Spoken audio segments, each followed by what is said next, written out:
When I left for Okinawa in the summer of 2019, I thought I still had a home. A place full of memories, security, and family. But when I returned 8 months later, my father Robert and my brother Marcus, the same people I trusted with everything, had already sold it. The front door I'd locked on my last morning was no longer mine to open. The driveway I'd walked 1,000 times belonged to strangers. And the worst part? That house, the one I grew up in, the one that held every significant moment of my life, was never just a house. It was a vault of secrets that my family had been desperately trying to keep buried. Because hidden inside that home was a truth they never wanted me to discover, a truth that would shatter everything I believed about loyalty, family, and trust itself. Stay with me, because what I uncovered about my father and brother changed everything I thought I knew about the people who raised me. Every document, every hidden conversation, every carefully constructed lie led me down a path that no child ever wants to walk. And when I finally found the truth, I realized that losing the house was the smallest price I had to pay. If you're feeling that initial shock with me right now, hit that subscribe button and drop "I'm still here" in the comments. I want to know who's following every detail of this story. Looking back at it all now, the warning signs were everywhere. I just didn't want to see them because they came from the people I loved most. My father Robert was a man of routine and control, the kind of guy who kept his emotions locked away in the same filing cabinet where he kept his important documents. My mother had passed away when I was 16, and after that, my father became even more withdrawn, more guarded. My younger brother Marcus was the opposite, chaotic, impulsive, always chasing the next quick fix or scheme that would magically solve his problems. I was the bridge between them, the responsible one who graduated college with a degree in business management, who built a stable career in project management, who always seemed to have it together on the surface. We were the Mitchell family, and on the surface, we looked like any other suburban American family in our modest two-story home in Indianapolis. We had family dinners that became quieter after my mother died. We had holidays that felt obligatory rather than joyful. We had an unspoken agreement that we didn't talk about the hard things, the real things. My father would retreat to his study with his whiskey. Marcus would disappear for days at a time, and I would try to hold it all together, to be the glue that kept our fractured family from completely falling apart. The house itself became my responsibility too. After Mom died, it was just the three of us rattling around in those 14 rooms like ghosts. My father paid the mortgage, but I paid attention. I noticed the creaking floorboards, the water damage in the basement, the gutters that needed cleaning. I fixed things. I maintained. I cared for something that I thought would be there for me when nothing else was. Are you starting to see how this works? How family becomes complicated? Leave a comment telling me about your family dynamic. I'm genuinely reading all of them. That was my life until 2019, when the opportunity came to work a lucrative contract overseas. The job was with a private military contractor, a 6-month deployment that would eventually extend to 8 months. It was the kind of money I couldn't refuse, the kind that could set me up for real security, maybe even buy a place of my own.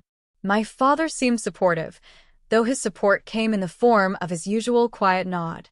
Marcus acted happy for me, though I later learned he was already planning how he could use my absence to his advantage.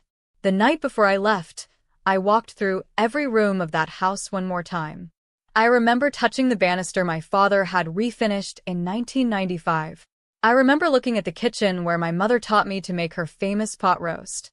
I remember standing in my old bedroom, now a guest room, and feeling a strange premonition that something was about to change.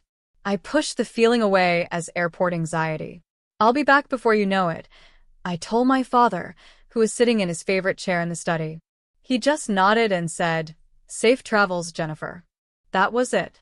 No embrace. No real goodbye. Just those 3 words that would haunt me later. The first few months in Okinawa were intense. The work was demanding, consuming, the kind that kept you up at night and woke you up 3 hours before dawn. I called the house maybe twice, always reaching an answering machine. I sent emails to my father that received one-word responses. I texted Marcus, who never replied until weeks later with generic acknowledgments. The distance, both physical and emotional, felt normal. It felt like our family just extended over an ocean. But around month 5, something shifted. The calls and emails from my father stopped completely. When I reached out, nothing. When I tried Marcus, his phone went straight to voicemail, and the mailbox was full. I told myself they were busy, that life was happening, and they just weren't great at staying connected. I'd see them in a few months. We'd catch up. It would be fine. If you've ever had a gut feeling that something was wrong and you ignored it, comment "I felt it" below. That intuition we ignore is often the warning we should have heeded. It was my neighbor, Tom, who first sent me the photo. A casual message in the form of a Facebook image with the caption, "Is this you guys?" attached to a picture of a moving truck parked in my driveway. My heart did something strange when I saw it, a skip or a stop, something that made me immediately call my father. No answer. I called Marcus. His voicemail was still full. I tried the landline at the house, the one they'd had for 23 years, and it rang once, twice, and then went dead. Like someone had pulled the plug while it was ringing. I spent that entire night awake, staring at a photograph of a truck I didn't hire parked in front of a house I was still paying property taxes on. By morning, I knew something was catastrophically wrong. I sent an email to my father marked urgent. "Dad, Tom says there's a moving truck at the house. What's happening?" His response came 3 hours later, brief and devastating. "We need to talk when you get back. It's complicated." Complicated. That single word contained multitudes of lies, and I didn't understand that yet. I immediately started searching online, pulling up property records with shaking hands. What I found made my stomach drop into an abyss I didn't know how to climb out of.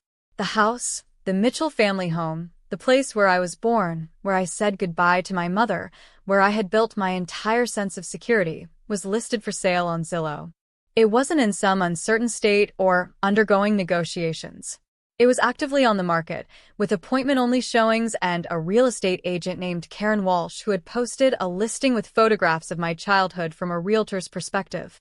Living room, master bedroom, the kitchen, all staged and sterile and being marketed to complete strangers who would never understand what those rooms meant. I couldn't breathe properly for the first time since I'd arrived in Okinawa. The walls of my barracks felt suddenly suffocating. I had 7 weeks left on my contract, but I couldn't think about anything except that house, that sale, and why my own father hadn't told me. This is the moment that changed everything for me. Comment if you've ever had a moment where your family's actions made you question everything about them.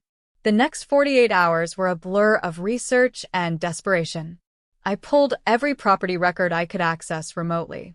I found the deed transfer, dated 3 weeks before Tom sent me that photograph. I found the sale contract, which listed my brother Marcus as the sole party representing the Mitchell estate, even though the house wasn't an estate, wasn't vacant, and wasn't his to sell. I found bank records that my father's accountant accidentally sent to my email address, thinking it might be forwarded to him. In those records, I saw a second mortgage that I'd never known existed. I saw transfers of $80,000 from my father's business account to Marcus's personal account. I saw evidence of financial desperation carefully hidden behind my father's veneer of stability. The reality was becoming clear. This wasn't just a betrayal. This was conspiracy. My father and Marcus had gone to a lawyer together. They'd secured loans against the property. They'd engineered my absence specifically to avoid any legal obstacles to a quick sale. And they'd done it all in my name, without my consent, without my knowledge, and with a casual assumption that I would simply accept it when I returned. I remember my father's voice that last night. "Safe travels, Jennifer." Had he known then? Had he already signed the papers? Had he been lying to my face while I stood in his study, trusting him completely? The second mortgage made the motive clearer. My father's business, which I'd never realized was struggling, was hemorrhaging money. Years of poor decisions, bad investments, and a refusal to modernize had caught up with him. Marcus's gambling problem, something I'd been unaware of until I started asking questions, had escalated to the point where he owed significant money to dangerous people. The house was the easiest solution. Not the right solution. Not the legal solution. But the easiest one. And my name on the title, my absence across an ocean, made it seem like the fastest solution too.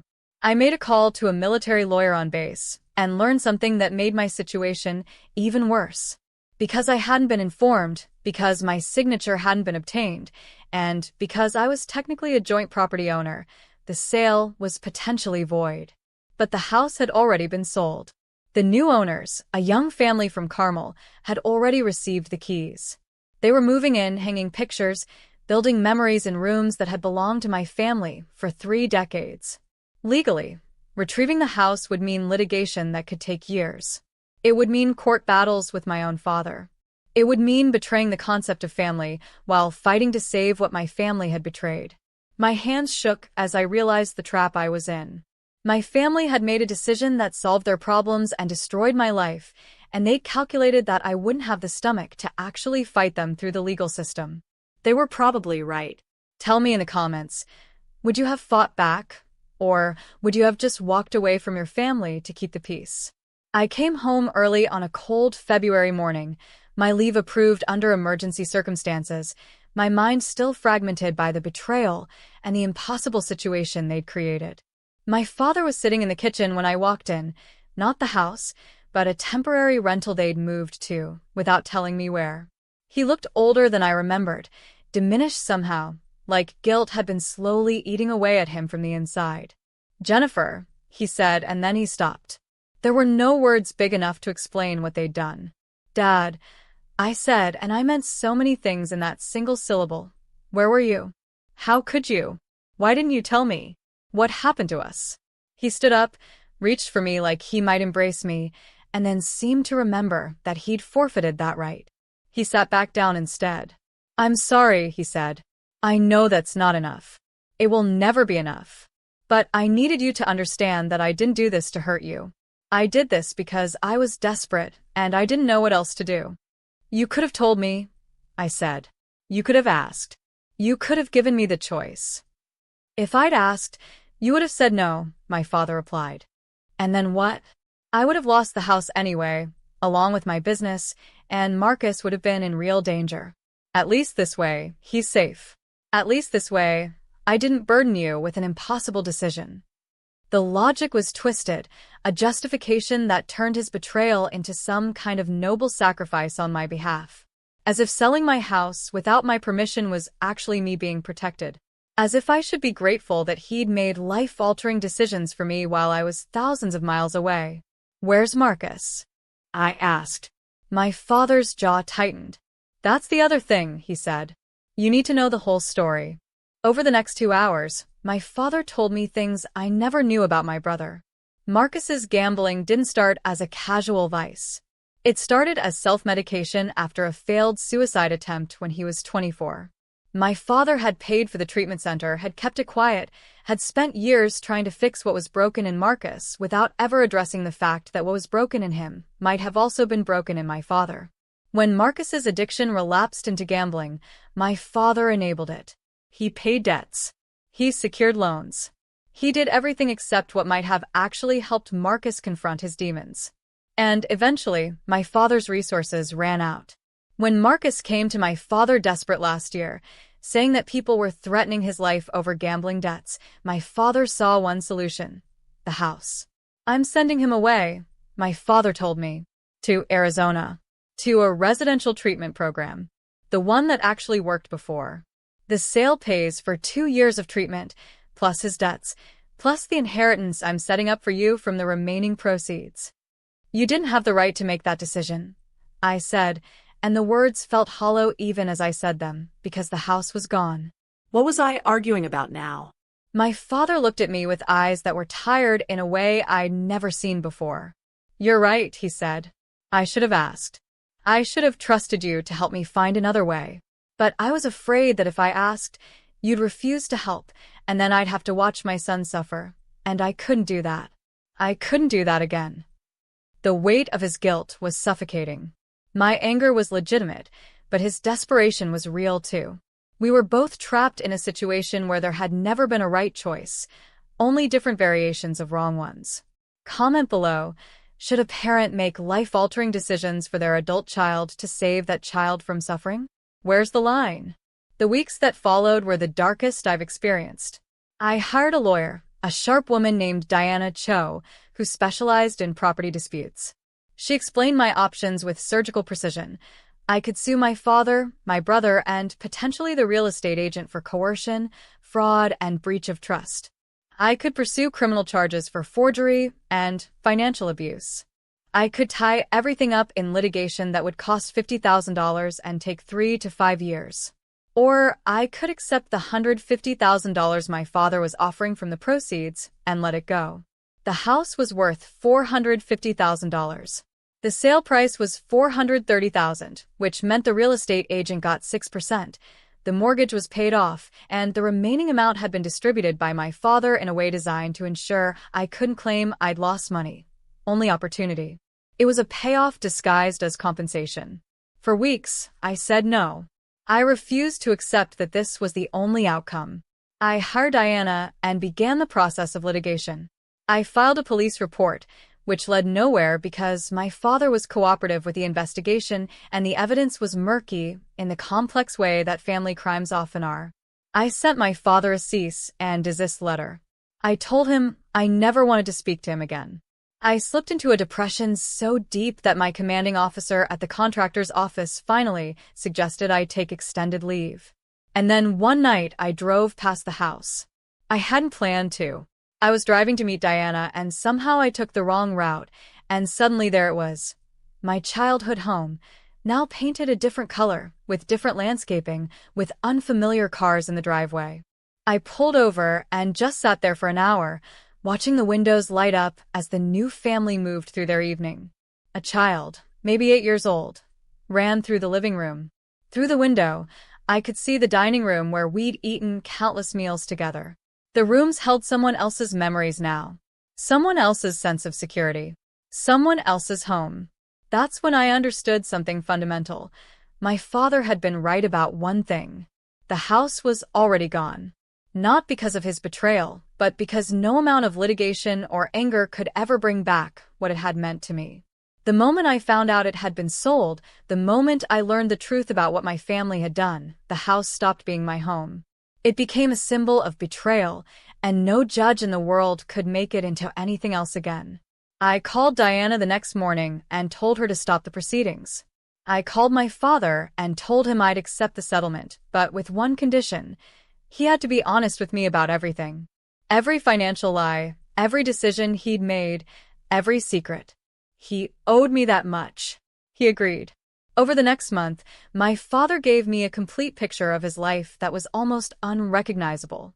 The business that I'd thought was stable had been circling the drain for nearly a decade. He'd been diagnosed with early-stage Parkinson's disease 3 years ago and hadn't told anyone because he was terrified of appearing weak. The woman I'd always thought was just a family friend, Diane, had actually been his therapist, and they developed a relationship that he felt guilty about, even though my mother had been dead for 17 years. Marcus hadn't attempted suicide once. He'd attempted it 3 times, with the most recent attempt happening just 8 months before my deployment, the one I'd known nothing about. My father had been slowly drowning in problems and secrets, and he'd handled it the way he'd handled everything, in silence, in isolation, and eventually, in betrayal. For those of you still watching and reading this far, I have to ask, how much responsibility do we have to our families, and how much harm can we forgive? The settlement was finalized in June. I received $150,000 in a bank transfer that felt like blood money because it came from my childhood. I cashed it and immediately spent half of it on therapy, something I should have started years ago. I spent another quarter of it on a lawyer, not to sue my family, but to set up a trust for Marcus's ongoing treatment and recovery. The remaining $37,000 I left in my bank account, untouched for months, because I didn't know what to do with money that came from the loss of home. My relationship with my father became careful and measured. We talked every 2 weeks, conversations that were cordial but maintained a distance that hadn't existed before. He started treatment for the Parkinson's and began the slow work of rebuilding his life from the wreckage of his lies. Marcus, in Arizona, sent me a letter after completing 90 days of treatment. It was handwritten, the words shaky and uncertain, and it said things that felt like they came from someone genuinely trying to change. I don't expect you to forgive me for what I did, he wrote. But I want you to know that I understand now how my problems became your problems. I understand that I used Dad's love against us both. I'm not that person anymore. I'm trying not to be. And I hope that someday when you're ready, we can talk about what happens next. I cried reading that letter, sitting in my apartment, hundreds of miles from the house that was no longer mine, tears running down my face because my brother was trying and that mattered, even if forgiveness felt impossible. My father eventually told me something that made the entire situation crystallize. The night I left for Okinawa, he didn't know he was going to sell the house. He'd already met with the lawyer. He'd already started the process. But when I touched that banister and walked through those rooms, when I said goodbye without knowing it was goodbye, he almost stopped the whole thing. I kept your letter from that night on my desk, he told me. The email you sent me while you were waiting for the plane. You said that you were excited about the deployment, but that you were going to miss me, that you hoped everything would be okay while you were gone. And I read that email, and I almost called it off. Why didn't you? I asked. My father was quiet for a long time. Because I was a coward, he said. And because your brother was sitting in my office, telling me that if I didn't sell the house, he was going to end his life. And I had to choose between the house and my son. I chose your brother. But I should have told you. I should have trusted you to help me choose. That's my real sin, Jennifer. Not the sale, but the lie. I learned something important during that conversation. My father had done the best he could with the information and emotional tools he had available to him, and it still hadn't been good enough. And I had done the best I could responding to that betrayal, and it still hadn't been good enough either. We were both just trying to survive in a situation where survival had already been compromised by the decisions that came before. 1 year after the house sale was finalized, I drove past it again. The new family had built an addition, expanded the master bedroom, changed things in ways that made it look different from what it had been. And you know what I felt? I felt glad. I felt glad that their family was thriving there. I felt glad that the house was being loved again, being lived in by people who weren't carrying the weight of my family's secrets. I felt glad that my childhood home had moved on, because it had never really belonged to me anyway. It had always belonged to the moments that happened inside it, and those moments couldn't be sold or taken or stolen. They existed only in memory, and memory is the one thing no one can take from you. What happened after I forgave my family wasn't a fairy tale ending. It was something harder and more real than that. Comment your thoughts on whether families can truly recover from betrayal. What I want you to understand is this. Betrayal from family is different from betrayal from strangers because it touches the foundation of who we believe we are. When my father and brother sold that house, they weren't just selling real estate.